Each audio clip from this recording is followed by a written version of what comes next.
Social skill जो करें मशवरा करके चलें लोगों से। खुद अपने ऊपर इतना ओवर कॉन्फिडेंस होना ये अच्छी बात नहीं होती है, लेकिन सबसे बड़ी बात अल्लाह ने जो बता दी कि नबी मशवरा करो, बट फ़ाइज़ा अज़मता फ़तवक्कल अलल्लाह, जब किसी काम का अज़म कर बैठो, इस्तिखारा कर लिया, मशवरा कर लिया, सारी चीज़ें हो गई, अब फ़तवक्कल अलल्लाह, अब तुम्हें ज़ेब नहीं देता कि तुम अल्लाह पे तवक्कल ना करो, अब तुम अल्लाह पे तवक्कल करो। यानी तवक्कल का मतलब ही ये है कि अल्लाह पे छोड़ दो और उसका जो रिजल्ट आए उस पर राज़ी हो जाओ। तवक्कल की असल डेफिनेशन ये नहीं है कि अल्लाह पे बहुत ट्रस्ट कर लेना, वो एक एस्पेक्ट है। तवक्कल की असल डेफिनेशन है अल्लाह की रज़ा में राज़ी हो जाना। इस चीज़ को तवक्कल कहते हैं, ठीक है, कि मैं बस तवक्कल कर बैठा हूँ अल्लाह की ज़ात पे। इन अल्लाह युहिब्बुल मुतवक्किलीन, बेशक अल्लाह मुतवक्किलीन से मोहब्बत करता है। अब इसमें सारे स्किल हैं, लीनियंसी, एम्पथी है। अगर आप हार्श होते, अगर आप रूड होते, इन्होंने भाग जाना था, ये एम्पथी, अगेन एम्पथी है। सोशल स्किल्स हैं, कम्युनिकेशन है, ठीक है ना। फ़ाफ़ु अन्हुम, इन्हें माफ़ करो, अगेन एम्पथी है। वस्तग़फ़िर लहुम, इनके लिए इस्तग़फ़ार करो, ये लीडरशिप है। इसमें सेल्फ रेगुलेशन भी है। आप किसी को माफ़ करोगे, सबसे पहले आप हील होगे, दूसरा हील हो ना हो, आप तो हील हो जाओगे ना कि भाई मैंने तो माफ़ कर दिया, बस मैं तो बरी हूँ। तो इसमें सेल्फ रेगुलेशन भी है और दूसरों से मशावरत, इसमें सोशल स्किल है। लेकिन सबसे बड़ा स्किल है तवक्कल करो अल्लाह ताला।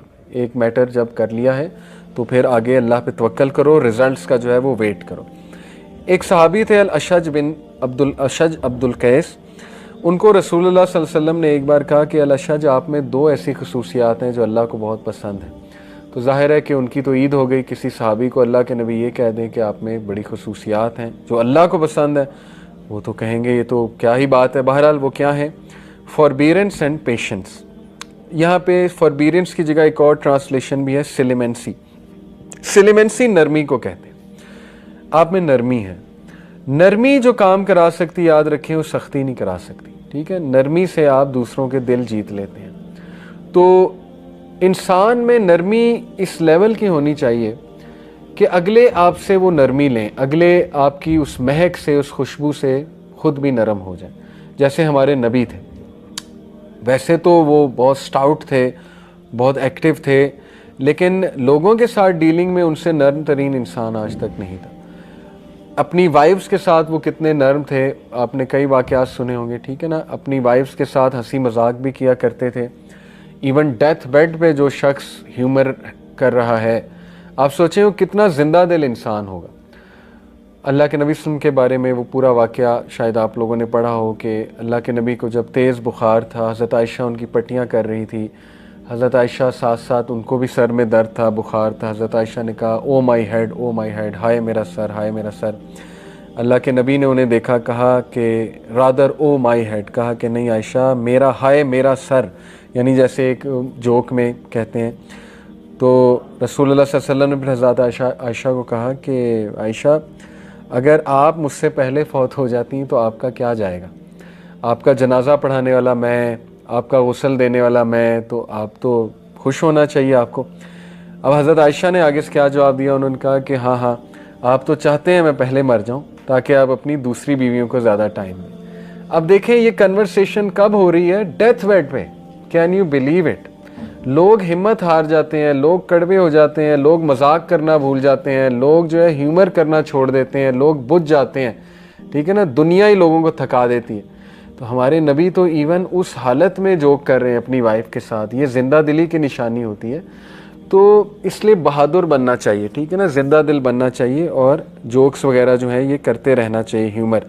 तो सिलिमेंसी नरमी को कहते हैं और पेशेंस ऑब्वियसली बर्दाश्त को, सब्र को। ये इमोशनल इंटेलिजेंस के बहुत दो इंपॉर्टेंट इंग्रेडिएंट्स हैं। एग्जांपल्स में मैं आपको सबसे बड़ी मिसाल देना चाहूँगा इमोशनल इंटेलिजेंस की। जब एक बद्दू आया और उसने मस्जिद में पेशाब करना शुरू कर दिया, पढ़ा आपने वाकया? तो सहाबा उसको मारने को दौड़े, जो बिल्कुल नेचुरल था, हम भी होते हैं, हम मारने को दौड़ते। लेकिन अल्लाह के नबी सल्लल्लाहु अलैहि वसल्लम ने कैसे डील किया सिचुएशन को, इसमें पूरी कन्फ्लिक्ट रेजोल्यूशन है जो आज गोरे पढ़ाते हैं, थ्योरीज बनी हुई हैं इस पे। सबसे पहले कहा कि रुक जाओ, लेट हिम फिनिश। अब ये बात सोचें आप कि एक बंदा मस्जिद में पेशाब कर रहा है और कहा जा रहा है कि रुको, इसको ख़त्म करने दो। अजीब बात है। फिर कहा इसको साफ करो, इस जगह को। پھر اس بندے کو لے جا کے سمجھایا کہ دیکھو ایسے نہیں کرتے، مسجد صفائی کی جگہ ہے، صاف ستھری جگہ ہے۔ وہ بندہ ایسا اس کو سمجھا کہ اس نے کہا کہ مجھے آپ کی بات سمجھ آئی ہے، یہ لوگ تو مجھے مارنے آ رہے تھے، تو اس نے رسول اللہ صلی اللہ علیہ وسلم کو گلے بھی لگایا غالباً۔ اب اس میں 3 سٹیپس ہیں کنفلکٹ ریزولوشن کے، اگر آپ اس پہ غور کریں، ٹھیک ہے۔ سٹیپ نمبر 1، جب ایک مسئلہ پہلے ہی بہت بگڑا ہوا ہے اس کو مزید مت بگاڑیں۔ جب ایک بندہ غصے ہے اس کو مزید غصہ مت چڑھائیں۔ جب ایک بندہ ایموشنز اپنے لوز کر رہا ہے تو آپ بھی ویسے بن جائیں گے تو سچویشن تو گئی۔ زیادہ تر میاں بیوی کی لڑائی کب ہوتی ہے؟ امام شافعی نے کیا کہا؟ when the wife should be ice, when the wife is fire, you should be ice۔ اگر دونوں فائر ہیں تو پھر تو نتیجہ طلاق ہوگا، سیدھی سی بات ہے، دونوں میں فائر آئی ہوئی ہے، ختم۔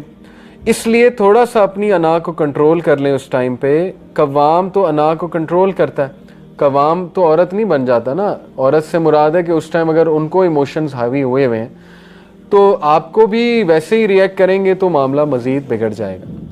تو رسول اللہ صلی اللہ علیہ وسلم کی یہ جو پہلا سٹیپ ہے یہ بہت وائز سٹیپ ہے۔ ایک بندہ اگر باتیں کیے جا رہا ہے اس کو کرنے دیں، وہ اپنا غبار نکال رہا ہے، چپ ہو جائے گا، بس ختم۔ اس کے بعد چپ ہو گیا، آپ ریلیکس رہیں، اس کے ساتھ نارمل چلیں، اس کو بعد میں جب وہ کام ڈاؤن ہو جائے تو سمجھا دیں۔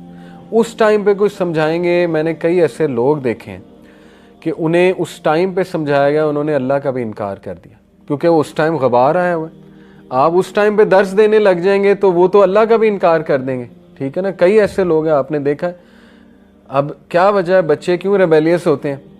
وہ پتہ ہی نہیں ماں باپ کو کہ ان کا مسئلہ کیا چل رہا ہے، اس ٹائم پہ درس شروع ہو جاتا ہے، اس ٹائم پہ وہ حدیث سنانے، وہ اس موڈ میں نہیں، حدیث سننے کے موڈ میں، وہ تو پہلے ہی ریبیلین پہ بیٹھا ہوا ہے۔ تو اس لیے ذرا سچویشن کو پرکھتے ہیں کہ بھائی یہ بات یہاں پہ کرنے والی بھی ہے کہ نہیں ہے۔ تو انہوں نے مینیج ایسے کیا کہ اگر اس کو یہ اس دوران مارنے آ جائیں گے جبکہ یہ پیشاب کر رہا ہے تو یہ تو مزید بگڑے گا، یہ تو بات ہی نہیں سنے گا، تو ریفرمیشن تو ہوئی نہیں، اور صحابہ بھی مارنے لگ جائیں گے تو پھر وہ مزید گند پھیلے گا، کل کو ہو سکتا ہے وہ کچھ اور کر دے بندہ۔ بہرحال تو پہلا سٹیپ کنفلکٹ ریزولوشن کا ہوتا ہے کہ سچویشن کو دیکھتے ہوئے ایکشن لیں۔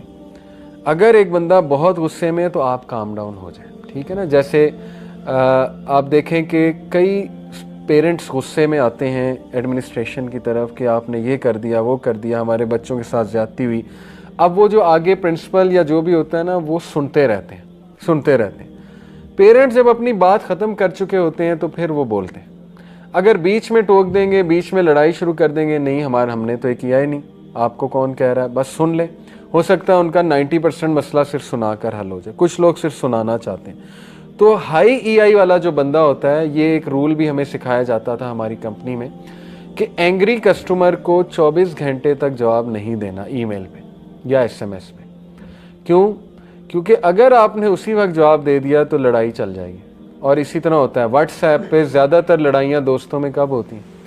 جب وہ ایک رپلائی آپ کو آیا غصے والا، اب آپ نے بھی بجائے کہ صبر کرنے کے آگے سے آپ بھی شروع ہو گئے، وہ پھر ایسی لڑائی بڑھی کہ بس وہ بم پھٹ گیا۔ تو یہ بیسک رول ہوتا ہے کہ اگر ایک بندے نے بہت آفینسو بات کر دی ہے، غصے والی بات کر دی، تو آپ خاموش ہو جائیں۔ ہو سکتا ہے وہ 2-3 گھنٹے بعد خود ہی سوری کر لے، اور ایسا ہی ہوتا ہے زیادہ تر، ٹھیک ہے۔ ہاں یہ کہ آپ نے کوئی رپلائی کرنا ہے تو بڑا آرام سے کوئی کام ڈاؤن والا رپلائی کرنا۔